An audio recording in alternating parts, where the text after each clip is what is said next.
Please stand for the presentation of colors, followed by the pledge and the Black National Anthem.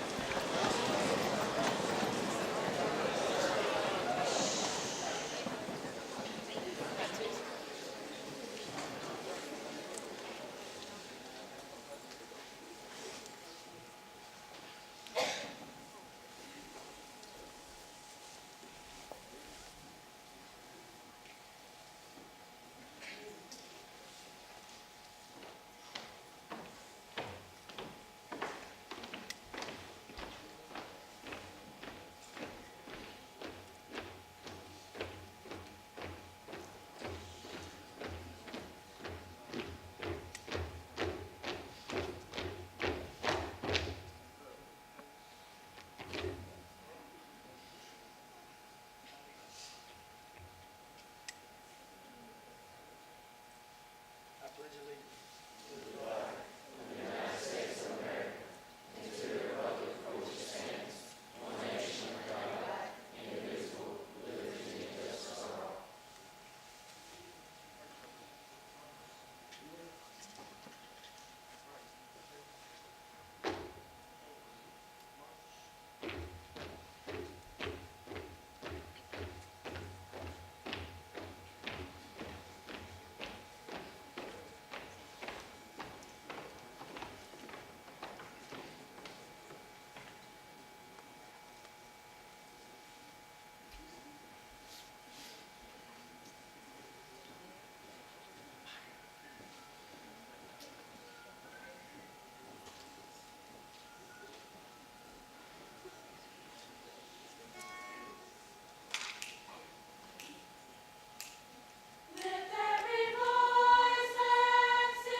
Next, we will have a welcome by Ms. Denaya Rivers, followed by a selection from Swainsboro High School Chorus.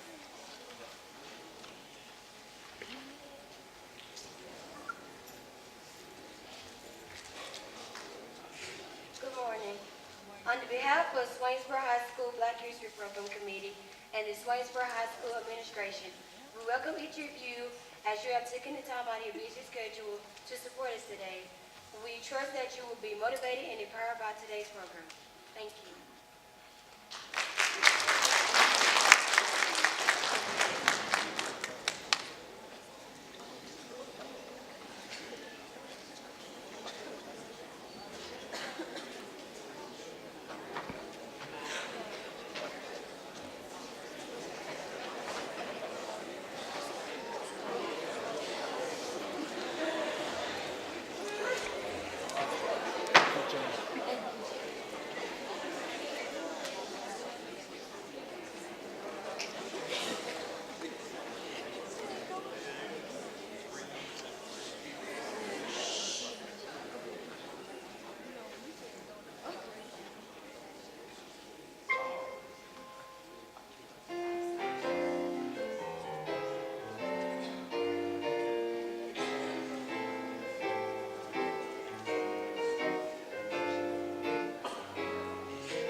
I am not Dr. Brandon Andrews. I am Mr. Andrews. However, our speaker for today needs no introduction. Many of you do not have a program, but something I wanted to share with you that just kind of, it reminds me of him. But as Dr. Martin Luther King stated, we must remember that intelligence is not enough. Intelligence plus character, that is the goal of true education. The complete education gives one not only power of concentration, but worthy objectives upon which to concentrate. Malcolm X also said, a man who stands for nothing will fall for anything. Without education, you are not going anywhere in this world. I have the privilege of presenting today's speaker, a man who is from this area. He was born and raised at Swainsboro High School. He's an alumni of Swainsboro High School. A man who I call a true friend. His life journey has taken him from Swainsboro, Statesboro, Orlando, Los Angeles, and somehow or another, he found his way back to the Swainsboro community to come back and help young folks such as yourselves, those of you who are actually getting ready to journey out into the real world. However, I don't want to take any more of his time, so I'm just going to go ahead and introduce today's speaker, the Reverend Gary Hackett. Thank you.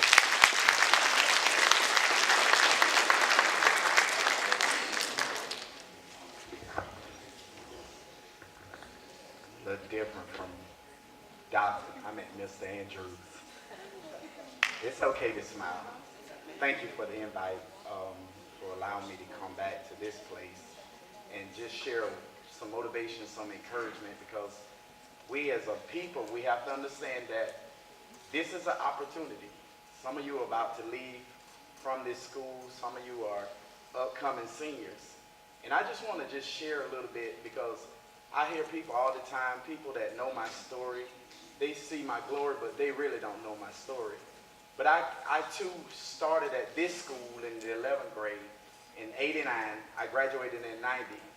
But school to me was a joke. And I know it's probably like that for many people in here this morning. You just won't admit it.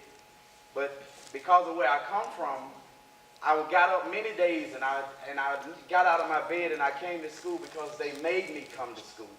It wasn't because I wanted to come to school. They made me come to school.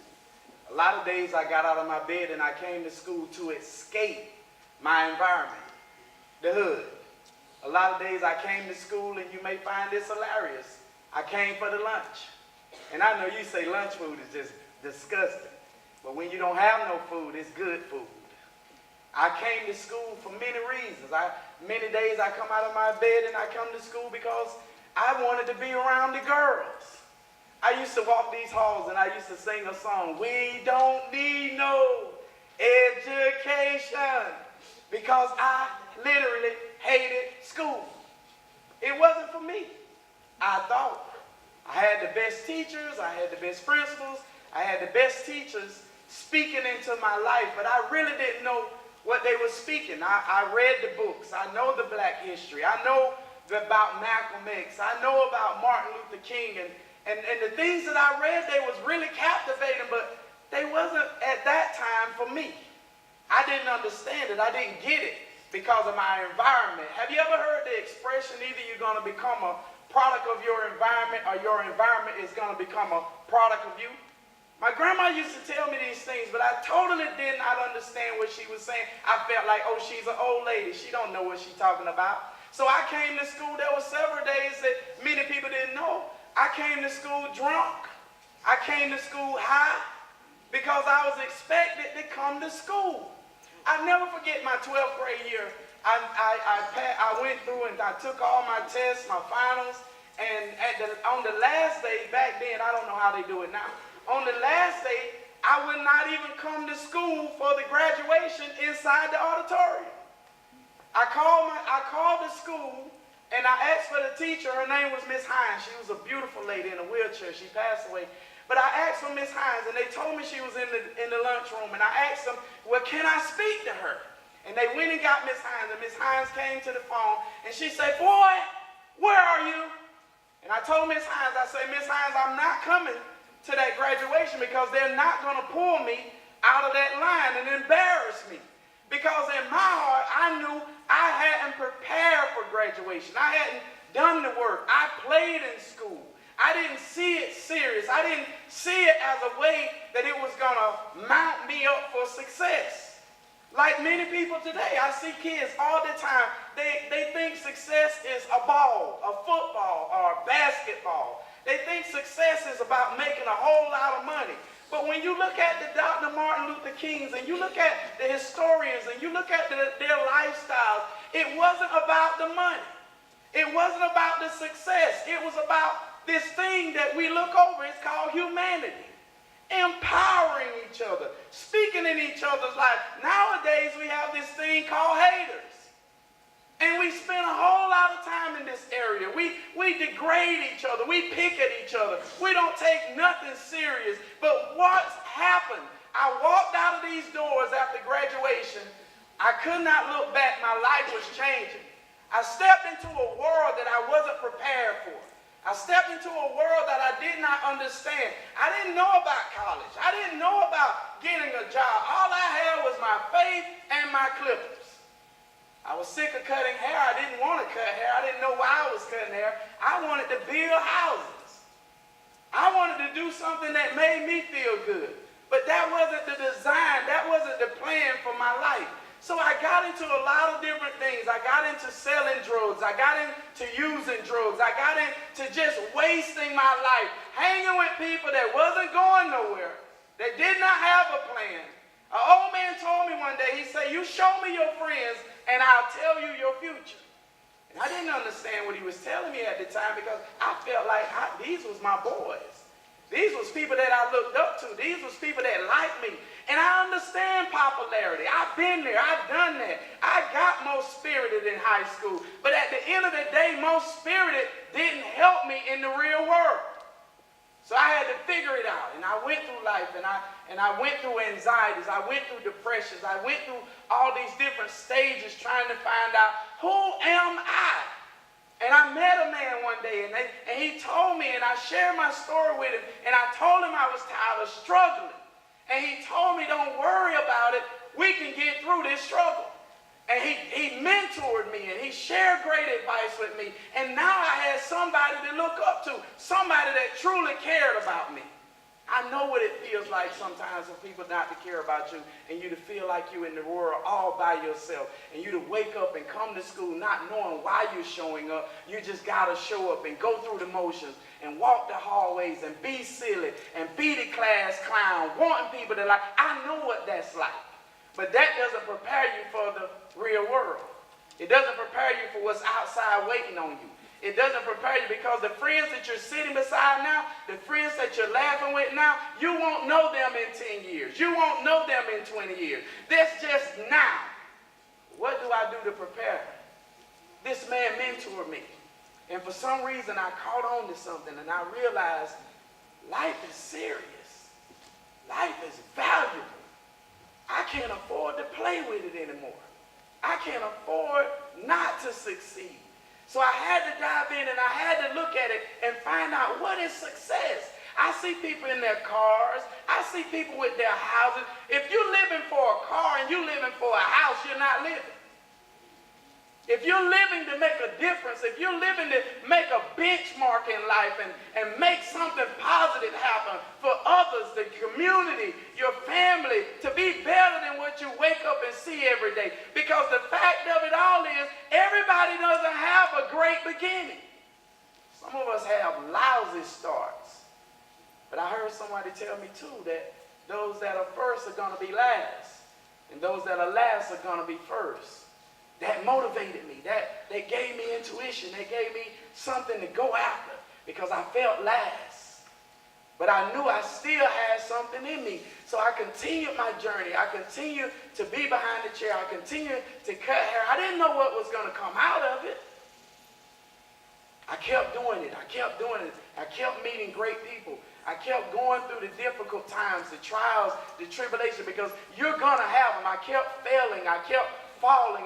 And I learned from another mentor, it ain't how you fall, it's how you get up. I know how difficult it is. So now I'm going through life and I'm feeling myself, Brandon. Mr. Brandon Andrews. I'm feeling myself. I'm making some money. I got some new friends.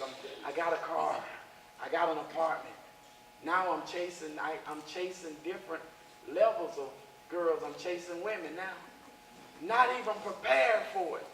See, some of you guys right now, all you want is a girl. Some of you girls right now, all you want is a guy. And we'll settle for anything. Yeah, that's good as funny right there. We'll settle for anything. And we'll keep doing the same repeating. We'll go down the same line. And what you're doing is you're not getting a different person. You're getting the same person, just a different body. And I was wondering, why do I keep being attracted to the same type of person? They really don't want what I want. They're really not going where I'm going, but yet I'm attracted to them. So I go through all of this, and I realize that I got to get out of my environment. Swainsboro is too small because I'm growing now.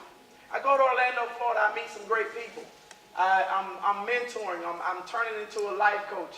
It's almost like going from being a caterpillar to a butterfly.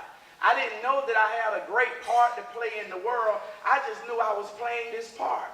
I meet great people. I'm becoming more successful. I get a call one day. I'm cutting hair. Somebody tell me you're needed. No, they say, listen, we need your birthday, your full name, and your address. And I'm like, who is this? Not sending my name and my birthday? You must be crazy. And then they say you're needed in LA on Saturday. I say, Gary Hackett, 1972, June 4th, because I knew who it was. Wow, I was Superman, and now I'm really going somewhere. I go to LA. I'm in LA for a couple of days. They ask me why, how long am I here? I'm looking like, what? You asked me to come out here. What do you mean, how long am I here? And I tell them for 2 days, and they say, well, okay, go back, get ready to come back 5 days.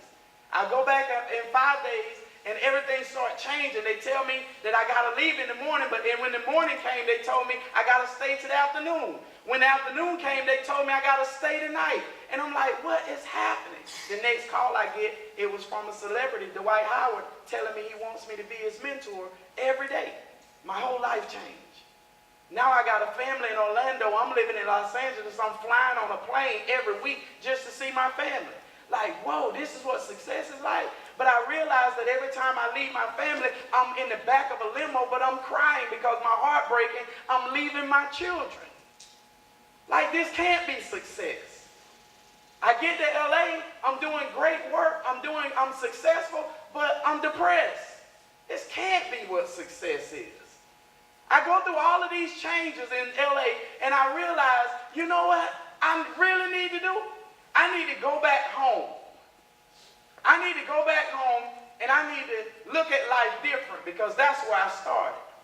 I came back to Swainsboro, and I realized that what I have now is not enough. I got a master cosmetology degree in '93.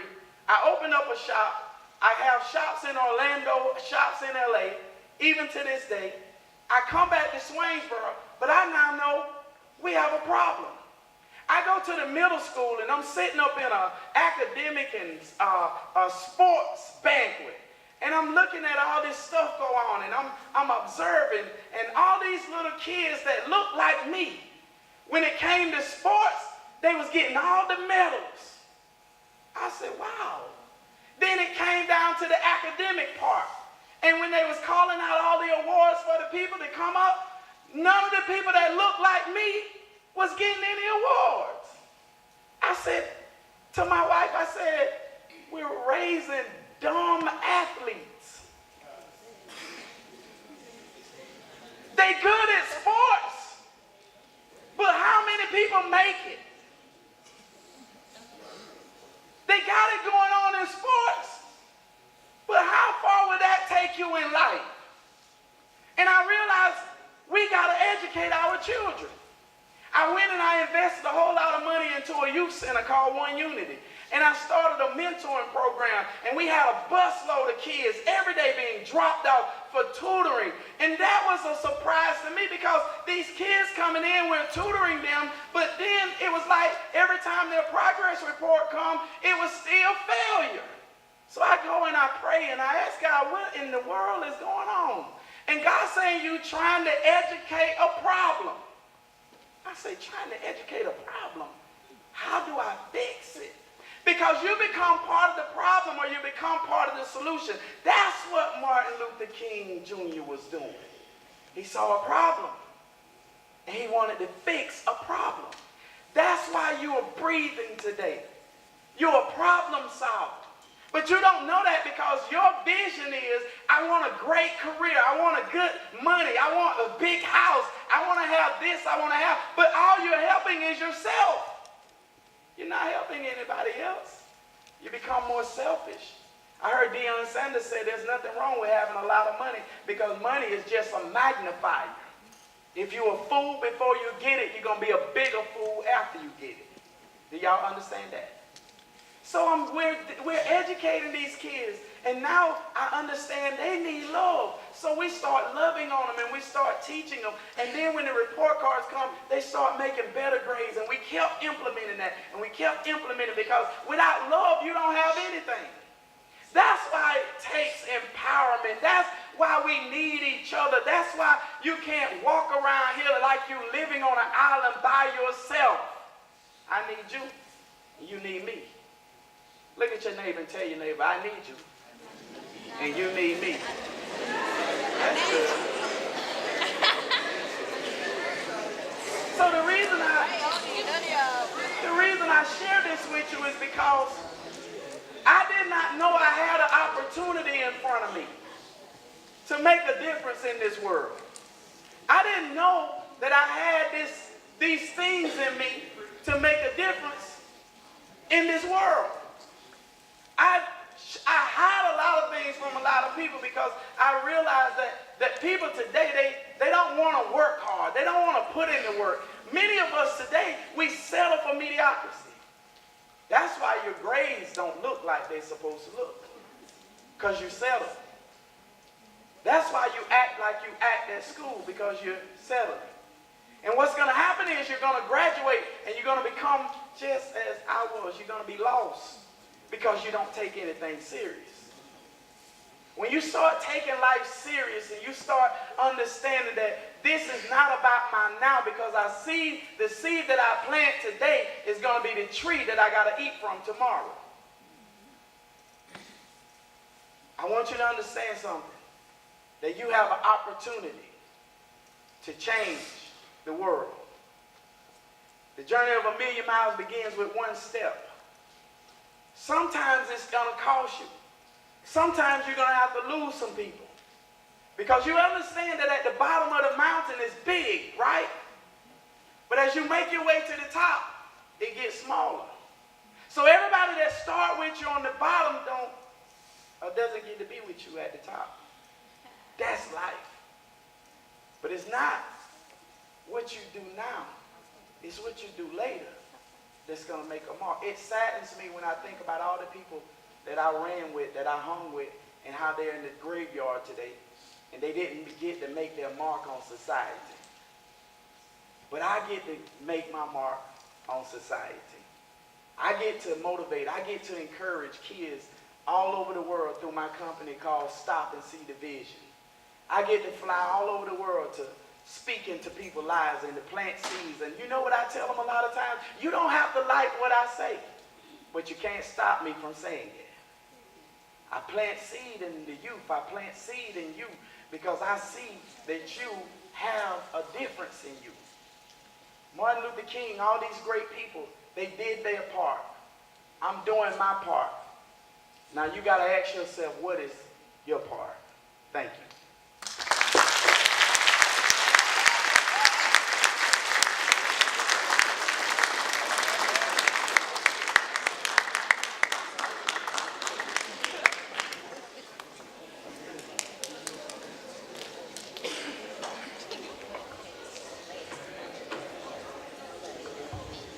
Thank you, Reverend Hackett. It's actually humbling to come up here and stand and speak after you. I had the pleasure and the opportunity to get to know Reverend Hackett when he came to me. I don't even remember what administrative capacity that I was in, but you came to me really wanting to know how you could come into the Emmanuel County Schools, and help the young people in our community. And just your passion and your desire and your hopes and your prayers for our young people is inspirational, not just to these young people, but for those adults in this room and in this building and on this trail that work with the young people. So I really appreciate you, and again, it's humbling to stand up here at the podium behind you. I did prepare a couple of notes in my closing, so I'm going to read those now. Today we celebrate Black History Month by remembering and honoring the past and the great accomplishments of those who came before us. So I want to thank everyone that had a part in today's program. Special thanks again to Reverend Gary Hackett, as well as to Miss Valencia Hurd and the SHS Chorus. Mr. Andrews, who is a doctoral candidate, by the way, so he will be Dr. Andrews soon, but Mr. Andrews and Ms. Pace, who have taken over our Black History Month program here at Swainsboro High School, you, our students, and then also Ms. Lena Wakadu, who has prepared some refreshments for our guests. Ms. Wakadu handled this program at Swainsboro High School for several years, and we just appreciate the fact that she wants to continue to support our school. In closing, I want to challenge each of us today to take the remainder of Black History Month, and it is a month, so we have a full week left of this month, and think about our place in history. If we treat each other with respect, we can find ways to overcome our modern day problems together. There were 3 words in that sentence that I just spoke that I want to point out there.